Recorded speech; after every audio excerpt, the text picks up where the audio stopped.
Hello again, boys, girls, lady boys, and folks. I just had to do some impromptu troubleshooting on my whole camera system because it's morning right now, so it's about 7 o'clock in the morning, and as I've said, our hotel room has air conditioning, so obviously my camera was in the hotel room the whole night, and so I brought it down and I turned my camera on to start talking into it, and it was so funny, like the lenses, the UV lens, filter lens, and everything was all fogged up from condensation, so I had to take a few seconds and actually clear that up. So something to think about, If you come to countries like Thailand and you stay in a room that has air conditioning, before you can start videotaping yourself in the outside world, you have to bring your camera up to temperature. Again, these are the odd types of troubleshooting things that you learn, and it really is true. Like when I talk about that you folks should figure out the specifics of your niche, like the specific problems and the specific issues within your niche. These are the kinds of problems that you have. Like how many people think that if I'm going to be in a hot, humid country and I bring my video camera out of an air-conditioned room, that I have to allow the camera to get up to the proper temperature before I can start using it to videotape? Do you think about those things? I have not thought about those things. But anyways, we are going into our, oh my golly, how many days have we been here now? So we came here one day. This is only our third day. This will be our fourth night tonight. So maybe it's our, so this is our, no. I don't know. So we did our walking tour. Yeah, I'm not really sure. We've been here however many days. Bangkok, you just don't know. It just all flies by. But anyways, yesterday we had a good travel around. We did a big old walking tour of the area around Khao Road. We got to see a lot of things. We got to see a fort that I will show you in a minute. We got to see a lot of Watts, and we got to see a lot of good stuff. The only issue that we ran into, though, is that it was a long walk. We were out for like 8 hours total because we also met one of my wife's friends that she knew from school here. And it was 109 degrees with the heat index yesterday. So it was 101 degrees, that was the actual temperature.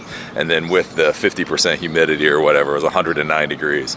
So it was a little brutal yesterday. I do have to say, it was a little bit, being outside and hiking and walking in the sun and all that with 109 degree heat index. That was a hell of a thing. So that's why I actually didn't do the video that I meant to do yesterday. I didn't do this video last night because by the time I got back to our hotel room, I was just done. I was just like, you know what? I know what I'm supposed to do.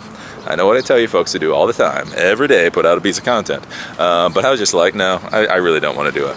And anyways, I did put out my little walking tour video, so I figured that would be good enough. So you just come back and you're just like, oh my golly. And that is one thing you have to think about, like when I talk about things like workflows and how to get work accomplished, is one of the problems that a lot of people run into is they exhaust themselves doing all of this like preparatory work so that they never have enough energy to actually do the work that gets them paid. So you do have to be careful about that. Like yesterday was kind of a one-off. Yesterday was a lot more exercise, a lot more work than I expected to do. Plus we met my wife's friend, and therefore I wasn't able to do a vlog like I expected, simply because it was kind of like one of those one-off things. But something that you do have to think about is, if every day you have to do 8 hours of preparation work before you do your 1 hour video vlogging, that's probably not going to work out. So that's something to think about. Because again, that's one of the issues with a lot of people when they see people like YouTubers or they see people with other jobs, is you only see the work within the box. So you only think that I'm working when I'm talking into this camera. So it's like, oh look, Eli works 1 hour a day. Well, with any of this stuff, there's preparation work, there's wandering work, there's this work, there's that work, there's the other work, and then I get to the work that you folks actually see.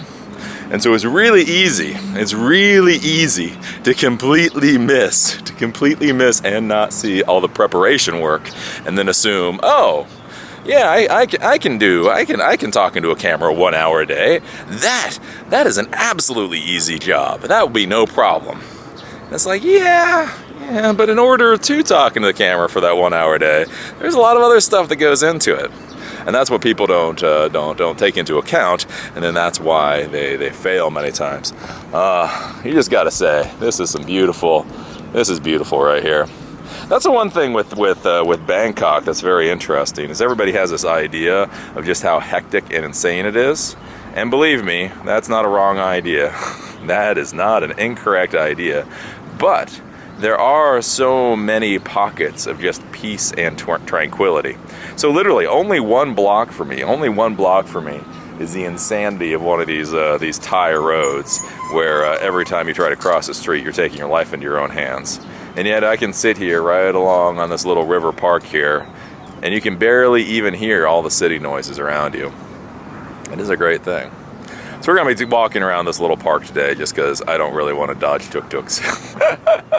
And again, that's not a joke. That's not an exaggeration. Like when I was doing that walk the other day and I was dodging tuk-tuks, that was not like melodrama there. That was not like exaggeration of me trying to make that out to more than it is. I swear to you, every time I try to cross a road around here, I feel like I'm taking my life into my own hands.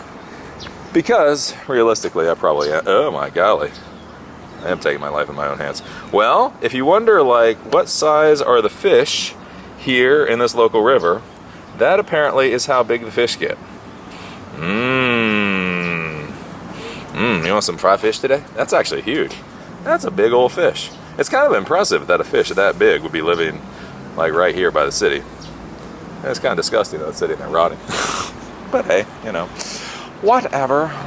So wandering around here, gonna have a lot of people looking at me weird. I haven't gotten used to feeling like a complete utter idiot yet. I'm getting closer to feeling like an idiot, or being used to feeling like an idiot. But I'm not like perfectly there. Oh darn it! It's too bad. My camera lens is a little bit still fogged up. Oh well, that's a fort though. That's a fort, and that's a weird pagoda. No, that's not a pagoda. Is that a temple? That's a thing. That is a thing. If you're like, Eli, what is that? I will tell you, honestly, it is a thing. Got these nice little areas here. But anyway, so the main thing that I want to talk to you folks today about is this whole idea of spoon feeding you. And how only slaves need to be spoon fed. And I hope that I'm not sitting here talking to a bunch of slaves. Or at least if I am talking to a bunch of slaves, that they're slaves that don't always want to be slaves. And I know some of you guys are like, oh my golly, what the hell is Eli going to be talking about now? So I've had a lot of people that have been giving me some snarky comments on the scenery videos that I've been doing, right? So basically on this channel, on the failed normal channel, I'm doing two types of videos. Two types of videos, right? One is this video that you're watching. So basically where I walk around and we do this whole thing, this let's live videos, where I take my video camera into these weird little bizarre areas and I talk to you folks as we look at random things, right? So this is the first one. And the second type of video is basically while I'm out during the day, like yesterday when I take 8 hours and go around, what I do is in different areas, essentially I take 10-second video clips. And then I do, obviously, lots and lots of those 10-second video clips, and then I combine them all together into one long video. So yesterday was actually like 30 minutes. Lots. Again. And so basically with that second type of video, I've been getting a little bit of crap lately, because people have been saying that they want to hear me talk. They want to hear me talk, and they want to know what they're actually looking at. Eli, put all this into perspective. Put this into context. Tell us what we are looking at. And there's basically two arguments I have with this whole thing as far as those video clips go. One, I don't think a lot of people realize how difficult those kind of video clips are to actually create, or highly edited videos, how hard they are to create. And the reality is they are a real pain in the ass, right? When you see videos that have lots and lots of editing in them, that takes work, that takes effort. Again, I don't want to do the types of videos that the Vlog Brothers do, not because I don't respect them, not because I don't think they put out good quality work, it's because I realize how much effort editing takes, right? And so the first thing, as far as with these other types of videos, and why I don't have any plans at all to do videos where I have lots of pictures and I talk over top, so on and so forth, is because it would take a lot of editing. I mean, if I was doing that, it would take hours and hours and hours of editing per video. So right now, if you look at it, I'm already putting out 1 up to hour-long vlog video per day, and I'm putting out those clip videos. So I'm already spending an hour and a half to 2 hours a day creating videos. And so in order for me to create highly edited videos with pictures or scenery in them, that would add another, hour or two. So I would end up spending, 3 or 4 hours a day at least simply to create the videos. And then again, at a certain point, there's just too much work to get done in a day. And just because something seems like a good idea, doesn't mean that you have time and energy to actually get it done. So that's the first reason why I don't really have any plans on adding much over those videos with just pictures and all that kind of stuff. The other reason why I don't have any plans on putting audio or whatever, or my voice over the videos with pictures and all that, is one of the things that I'm trying to do with those particular set of videos is simply give you raw footage and let you folks come up with your conclusion about what it means.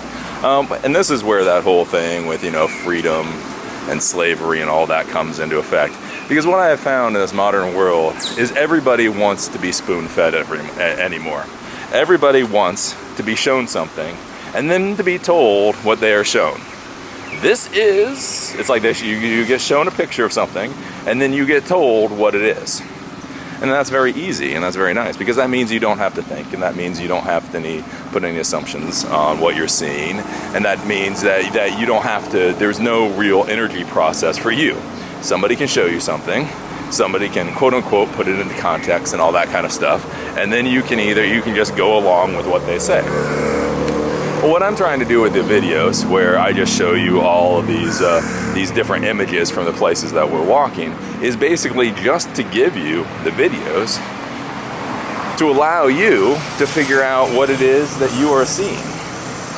Like when I have all of those little different videos with temples and tuk-tuks and all of that different stuff, the thing is, I could tell you what I think that I'm seeing, but does that mean that what I think that I'm seeing is real?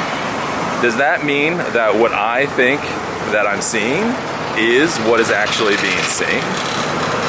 And so what I want you folks to be thinking about is basically when you're looking at that content, to think about it from your own eyes and come up with your own ideas about what it actually means.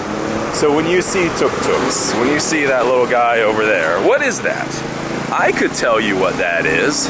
What do you think that is? Because realistically, it's not really valuable to know specifically what these things are.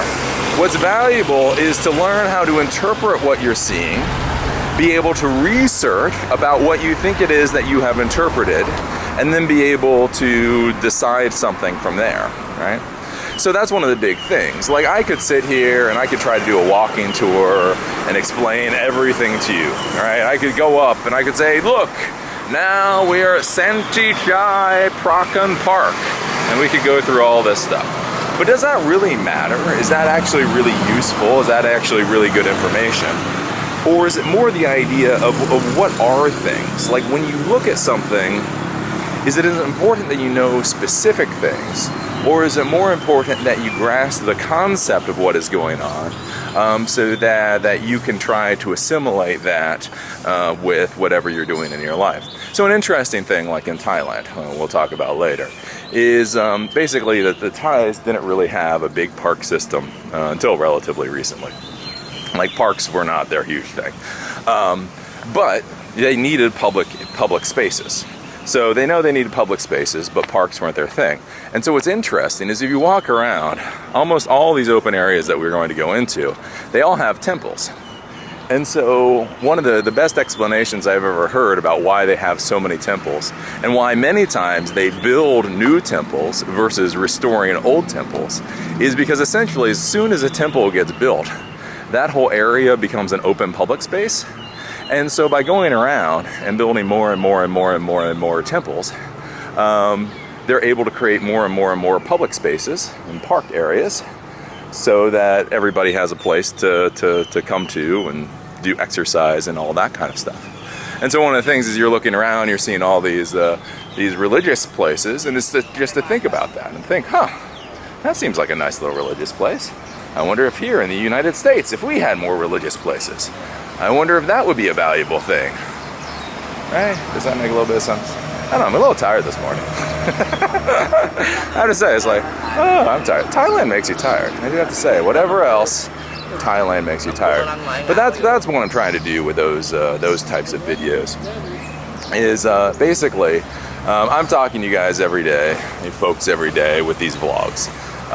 And so it's hard to explain everything it is that I'm seeing. Like, how do you explain this kind of stuff? How do you put this into context? And so why I create those additional videos is simply to just create kind of like a video montage so you can kind of sort of get an idea of what I'm looking at and then come to your own conclusions. The other thing that I'll say, again, this is that whole slave thing and free person thing and all that kind of snarkiness, is one of the issues that comes up is everybody is so worried about hearing what other people's contexts are. Everybody's so worried about hearing what it is that they're seeing. You know, Eli, what is it that I'm seeing? Okay, you're showing us this stuff, but what is it? What does it mean?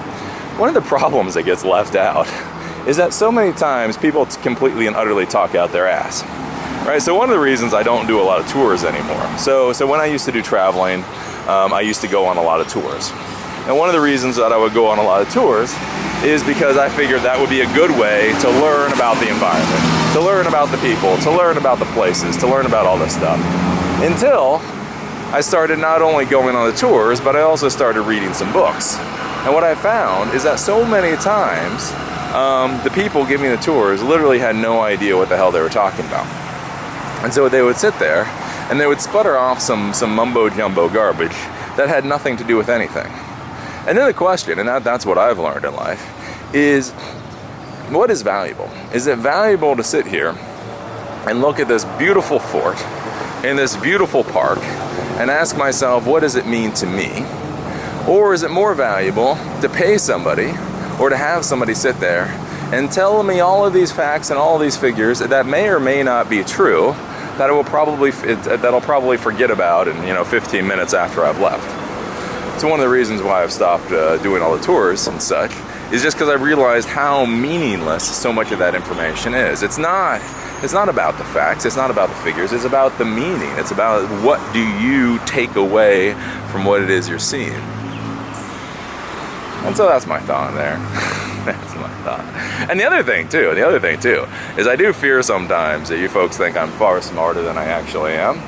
Many times I have no idea what the hell I'm looking at. Again, especially when you come to foreign countries, like we come to some place like Thailand, you go to India or Nepal, especially like when you go to Asian countries as a Westerner, there are just so many things going on that you just cannot grasp. Like, I simply have no idea what it is I'm seeing.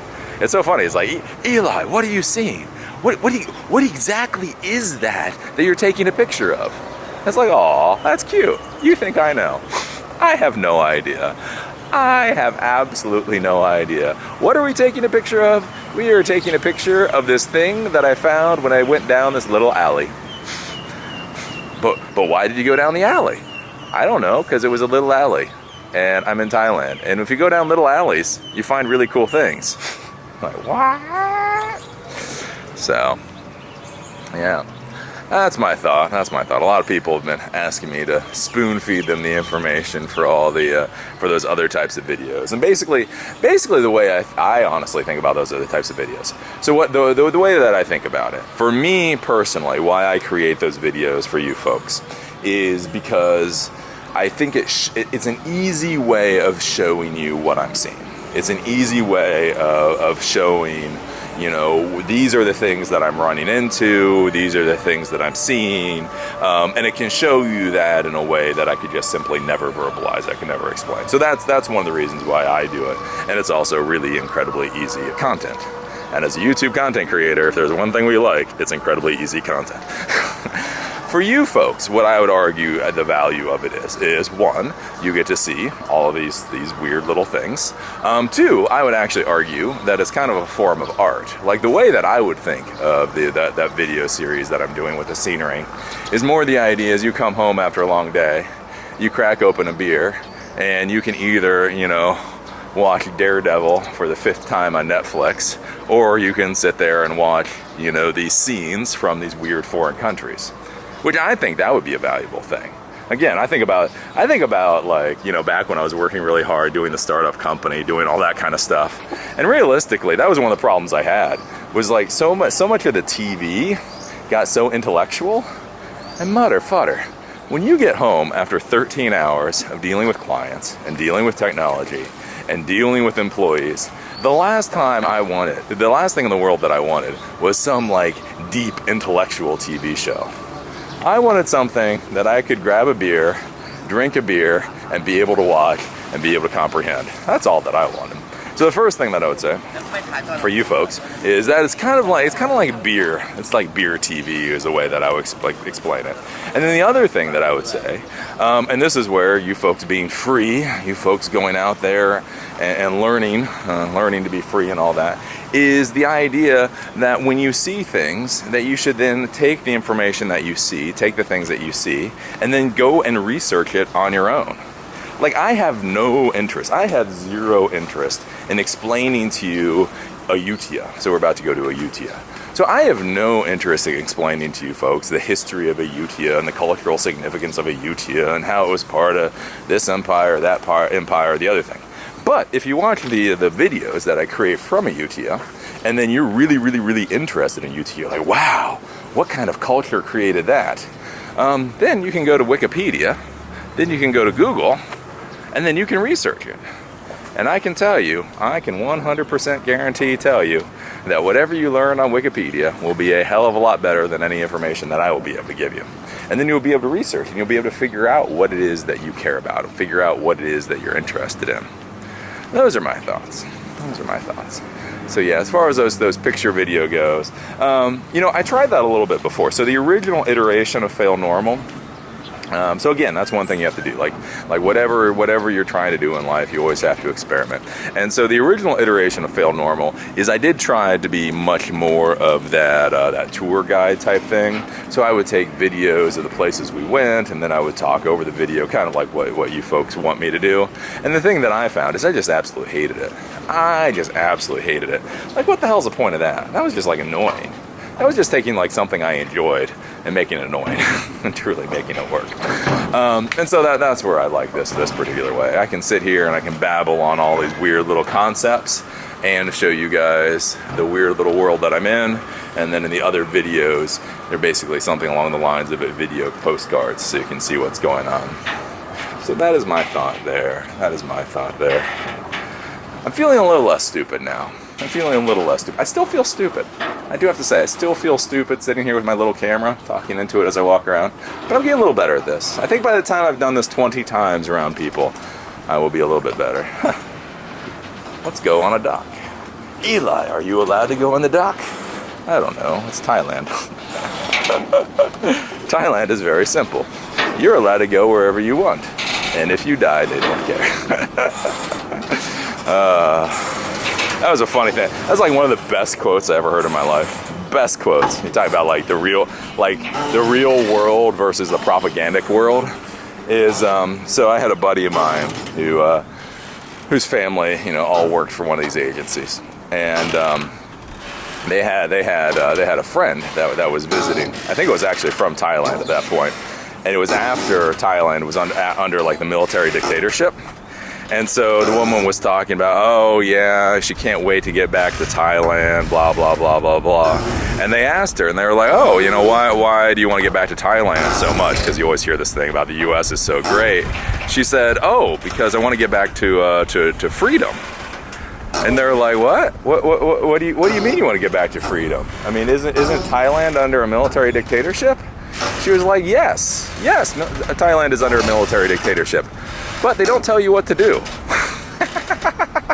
And it is one of those funny things. You think about like the modern world and you hear all this crap about democracy, and that's the thing, is it's like, it's one of those weird questions in life. Is it freer to be in a democracy where there are so many laws that literally you can walk down the street and you're probably committing a felony? Or is it freer to live in a country technically under a military dictatorship, but on the other hand, they don't really care what you do? Think about that. I mean, think about the fact that, what was it, Ted Cruz? And how screwed up is this that it's even possible? That Ted Cruz was literally able to like support a law that was going to ban sex toys in Texas. How is that even possible in a free country? Whereas here, and that's the thing, like if I was in the US right now, you know there would be a gate. There would be a gate and there would be security warnings and there'd be all these things telling me it was illegal and it's punishable and blah, blah, blah. I could spend 5 years in jail for standing on this dock right now. And here, it's in Thailand. It's like, no, you can stand on the dock. If you fall off the dock, we really don't give a damn. Right? Things to be thinking about. Things to be thinking about. But we're liking Thailand so far. Thailand. The heat sucks. I do have to say, the heat sucks a lot. But I think that's a lot of just getting used to it. Again, we went from, I've been doing these videos for a while now. So you know, I told you when we had snow, I think it was only like a week and a half, maybe 2 weeks ago, we had snow back in Maryland. So can you imagine going from a week and a half, 2 weeks ago, having snow to being in a place that has a 109-degree heat index? Yeah, that's the main thing. That's the main problem with the heat around here. Thankfully, my wife and I have basically decided we're going to be staying in hotels with air conditioning. Yay! Now that may seem a little lame. It'll be like, oh, Eli, oh, sure. Now you're staying in hotel rooms with air conditioning. You've gotten all lame and all that kind of stuff. But here's the thing, right? What I would say is one of the issues whenever you go to places with dramatically different temperatures or different climates is it takes a long time to acclimate. Or acclimatize. So when I was in the Army, I think they told us it was somewhere between 4 to 6 weeks to acclimatize to a new environment. And so basically when you acclimatize to a new environment, it's where the body starts to think that new environment is pretty normal. So if you're used to being in a cold place and you go to a hot place, it takes a while to get used to being hot. And if you're from a hot place and you get to a cold place, blah, blah, right? Well, here's the thing. So our entire trip here is only going to be 6 weeks. So there's probably about no way in hell we're actually going to acclimatize to this environment. So we can either sit here and be absolutely miserable trying to sleep at night when it's 100 degrees, just because we're supposed to. That's just because we're supposed to, not because it makes a damn bit of sense, just because we're supposed to. Or we can actually have some air conditioning where it brings the temperature in the room down to the nice 70s for the night. We can get a nice good rest, we can feel good, and then we can go back out and do interesting things. So that's why we're going for the air conditioning. So you can call us lame, but I do not feel we're lame. It was funny yesterday when I do the vlog for later today. I'm not sure what I'll do later today, but anyways, when I do the vlog for later today, we're gonna go over to an area near Acclimatizing Road that I found yesterday, and I found it. That's right. You guys, I know you're thinking about the prices I'm talking about here, and you're like, Eli, I thought you said you could get by $10 a day. Now, it seems inexpensive, but you're not exactly getting by for $10 a day. Where the hell happened to this $10 a day thing? So I have found 2 blocks off of Acclimatizing Road, I have found the guest house for 150 baht per night. So that's right. If you want to come here, literally on the cheap, 150 baht per night, which comes out to about $4.25 for your room. You can get a guest house here, for $4.25 per night. So basically, if you think about it, you then really can get by in Thailand for about $10 a day. So I've shown you so far, like you can get a meal for 35 baht or less. So 35 baht's $1. So 3 meals a day is $3. Then you get a room for let's say $4.50. So that brings you up to $7.50. And then that gives you, a little bit of beer money on the side. So literally, for $10 US dollars per day, you can be in Bangkok and have enough money even for a little extra beer at night. Again, I'm not saying I want to do it again. To be clear, I have done that. To be clear, I did do that in the past, really and truly. Again, the first guest house I stayed here on Khao Road. I'm not even sure it should be called a guest house. Again, it was 4 walls, no windows, 4 walls. The worst bed you've ever been on in your life, the most disgusting bed you've ever been on in your life, chicken wire ceiling, and a door. So I've done it. Don't want to do it again. But you can still do it. Because I know some people have been getting a little snarky with me, being like, oh Eli, you talk about this whole $10 a day thing, but you haven't been in Thailand for a while. Oh, no. You just haven't been willing to travel at the level I've been willing to travel. You can still, I've seen it, you can still get by for $10 a day in Thailand. Again, you're getting by for $10 a day. Again, when you're like, Eli, what kind of room do you get for $4.50 a night? Let's just say you get your money's worth. You do get your money's worth. You get your $4.50 worth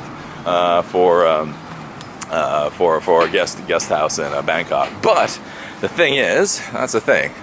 Do you want air conditioning and internet service and all the latest and greatest, most wonderful things, or do you want an adventure? Do you want something that you can talk about for an entire lifetime? Now you know what I would argue for. You know what I would invest in. But again, that was me. That's from the old times. That's how a Gen Xer thinks. Yeah, all of us cool Gen Xers, back when men were real men. It's so funny as a Gen Xer giving like millennials crap. Oh my golly. Because I swear to you, millennials they're no worse and no better than Gen Xers were. But you're just young. Millennials are ever wondering, like, Eli, why does everybody give millennials crap? The reason everybody gives millennials crap is because you are young and everybody gives the younger generation crap. And that's a funny thing. Like I think the big thing with the millennials is just it was such a big generation and it was such a long generation too. Like they even still talk about millennials, even when they're off to Gen Z or whatever the hell. So I think why millennials get so much crap is it's just considered such a long generation, and there's so many different ages that are part of it. And so what you have to realize is basically everybody just gives young people crap. Millennials have been given crap because they're young. Gen X, and that's the thing, everybody completely forgets the crap Gen X was given. That was some stuff back in the day. And then before that, it's funny because I remember talking to my grandfather, my grandparents, and way back in the day, the baby boomers, they were all given a whole bunch of crap. So you just have to realize when you're sitting there and you're wondering, Eli, why does everybody give millennials crap? It's not millennials. It is not that they give millennials crap.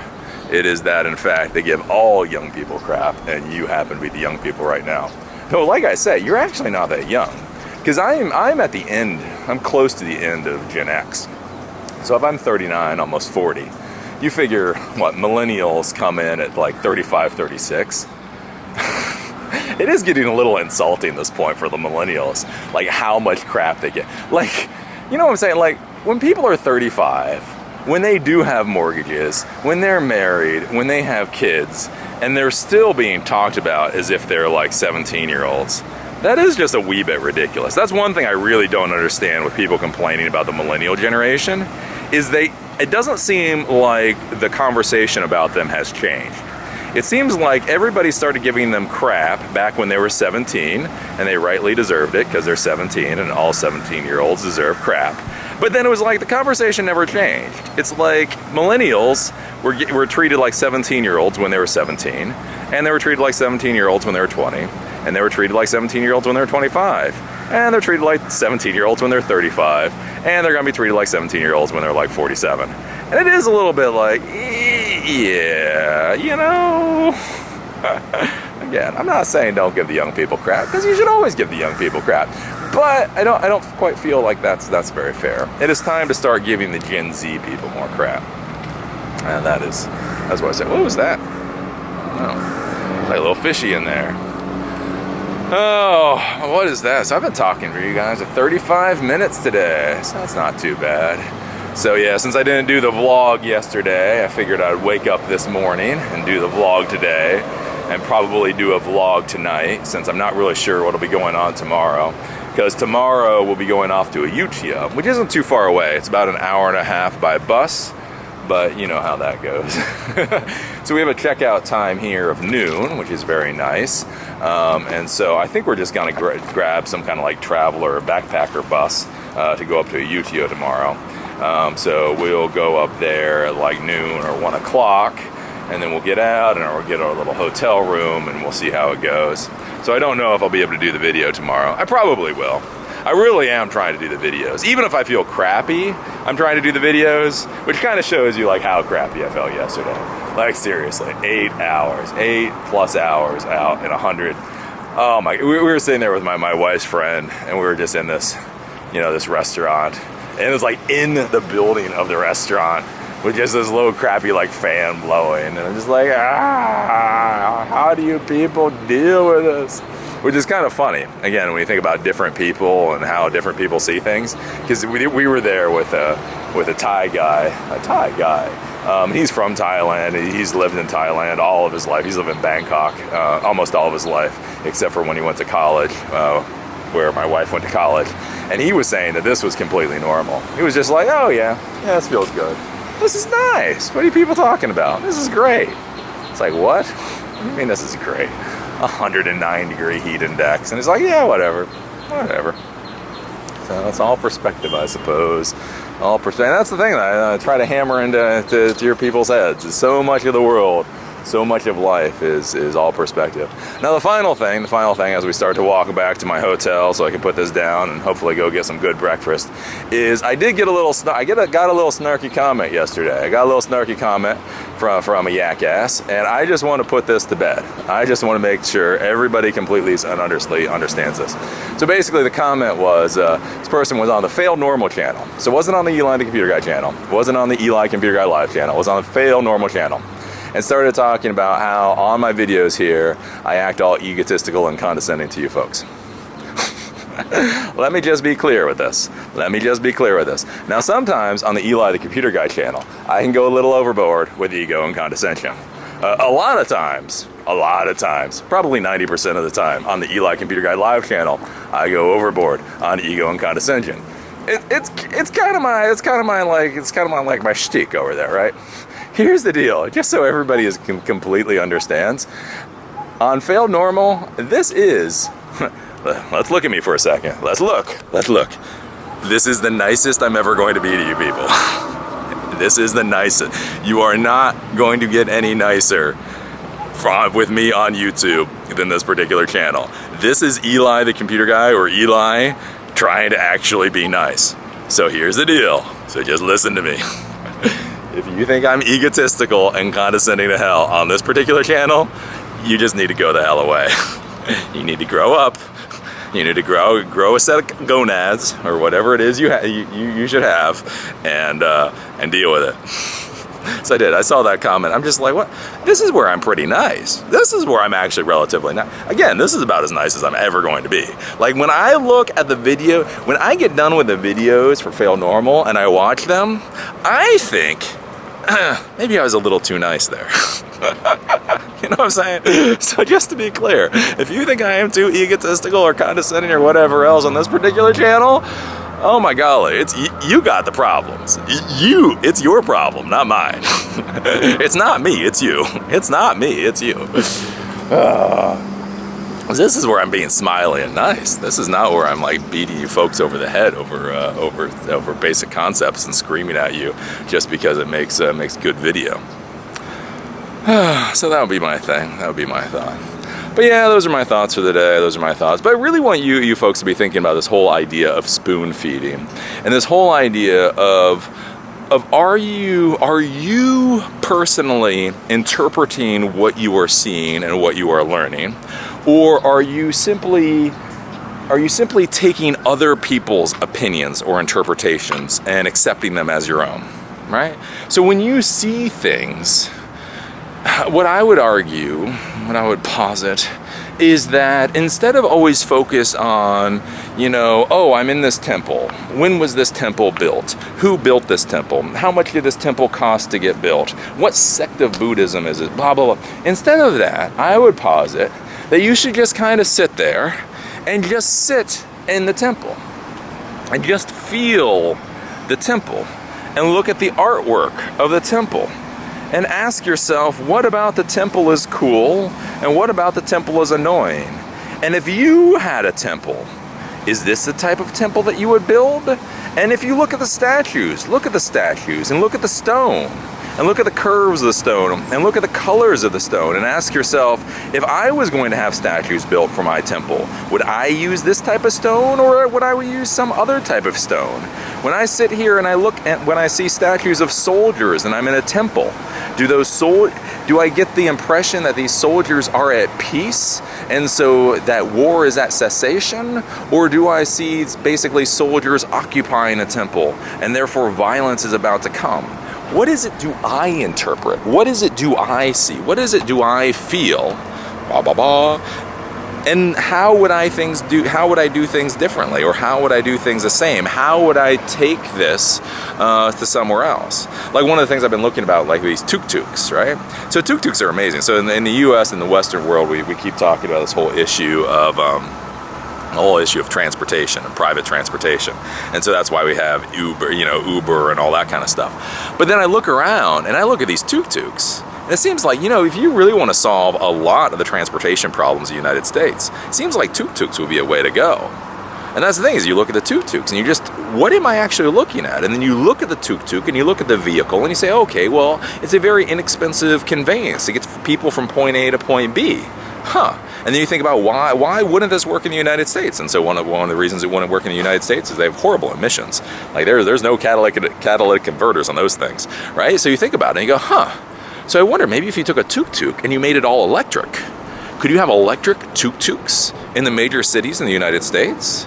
And you go, and then how would I do that? And what would I do? And so on and so forth. And so that's what these images, that's what these pictures is the thing is, instead of focusing so much on the specifics, what you learn in school, right? What those Al-Qaeda loving teacher unionist bastards teach you at school, right? What do they teach you? They teach you names, they teach you dates, they teach you places, they teach you all of this stuff that is completely and utterly irrelevant.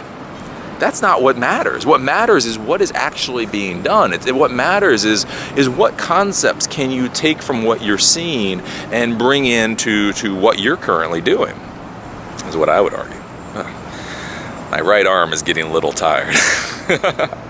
And so that's the thing. So I would argue, stop thinking about being spoon-fed so much. Stop thinking about being spoon-fed so much. Stop thinking about having other people tell you what it is you're seeing. And start asking yourself what it is you're seeing. And why does it matter to you? Why does this picture matter? Well, don't ask me. Ask yourself. What about this picture does matter to you? That would be my thought. My egotistical and condescending thought. It is so fun. I just get so irritated with this whole egotistical and condescending thing. Because I have put out so much video content, right? So I put out like 2,000 videos on technology stuff. I'm putting out videos on this. And then you still have these people whining and bitching about ego and condescension. And it's just like, shut up. There are just times that just shut the hell up. Just shut up. My interpretation of you whining like a little puppy dog is that you should just shut the hell up. Just stop. Just stop. All you're doing is annoying me. All you're doing. No, maybe if I whine at you a little bit more, Eli, you will see the intrinsic value of the wine. No. You do not have a good quality wine there. That is not a vintage wine. That is not a wine where we'll sit back 30 years from now and go, oh, do you remember that wine from 2016? Mwah. No, you're just like a $2 bottle of wine. Anyways, maybe I'm getting a little snarky now. I need some breakfast. I've been talking to you guys for about 45 minutes and I probably need some breakfast.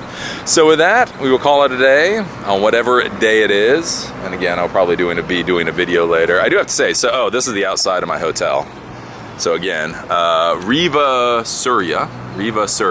Very nice hotel. Again, so to give you an idea, so the place I was talking about, that one guest house, that's 150 baht per night, which is like $4.50. So this, for American dollars, you get a room here for $109 a night. You get one of those. I wish they had sold out of those little Riverview rooms, but those are like $120 a night. So again, you have to think of, I mean, yes, you can spend some money in Bangkok, but think about this. You are in the tourist area. You are in walking distance to most of the popular tourist attractions. You are on the river. You're in someplace that beautiful, and for a Riverview room, it'll cost you 120 US per night. You know what I'm saying? It's just a beautiful thing. So it's a good deal. Good deal.